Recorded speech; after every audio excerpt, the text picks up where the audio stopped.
Queridos, paz seja com vocês. Eu quero convidá-los a meditar comigo nessa oportunidade, na profecia que nos é entregue através de Joel, capítulo de número 2, e o versículo de número 13, que assim nos diz: Rasgai o vosso coração e não as vossas vestes, e convertei-vos ao Senhor, vosso Deus. Porque ele é misericordioso e compassivo, e tardio em irar-se, e grande em benignidade, e se arrepende do mal. A profecia de Joel é trazida num contexto de profunda assolação sobre Judá. Judá havia se corrompido no que diz respeito ao culto a Deus, e Deus então levanta uma grande praga de gafanhotos sobre a nação.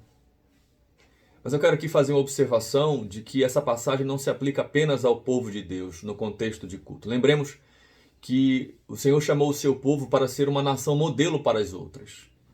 Que o culto era o centro da vida dessa nação, porém ela era um reflexo daquilo que vivia no dia a dia o povo. Então, se o culto estava corrompido, consequentemente a vida como um todo estava corrompida. E é nesse contexto então que Deus levanta a sua mão de correção sobre o seu povo e se utiliza de uma praga de gafanhotos.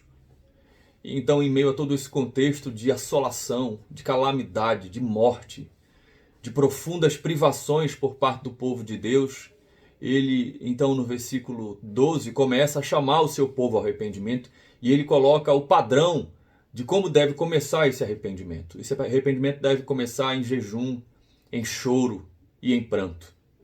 E então, no versículo 13, nos é entregue essa verdade apropriada. Ele diz que nós não devemos rasgar as nossas vestes, mas o nosso coração. E aqui, uma observação que no Oriente Antigo, o rasgar as vestes era um símbolo de humilhação visível perante Deus. Ele aqui está dizendo que, muito mais do que isso, o que ele espera de nós é que o nosso coração seja rasgado, que nós nos arrependamos, analisemos os nossos pecados, nossa conduta faltosa diante da lei de Deus, daquilo que ele prescreve em sua palavra. E então devemos rasgar os nossos corações, a nossa contrição, a nossa humilhação, nosso pranto, nosso jejum, nosso choro, deve brotar de dentro dos nossos corações. Sobre essa certeza de que ele é benigno, de que ele é compassivo, de que ele perdoa os nossos pecados e restaura a nossa sorte. É isso que vai começar a ser narrado a partir do versículo 14. O Senhor promete restaurar a sorte do seu povo, de maneira que até o seu espírito será derramado de maneira poderosa sobre a nação, sobre todos, sobre os mais jovens, sobre os mais velhos.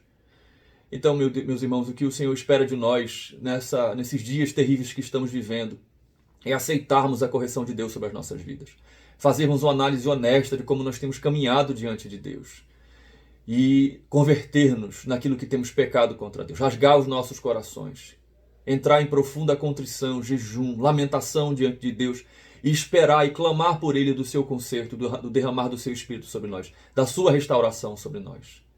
Que Ele possa encontrar em nós homens e mulheres humilhados diante dEle, homens e mulheres arrependidos e que esperam e que aguardam ansiosamente o dia da restauração. Deus te abençoe.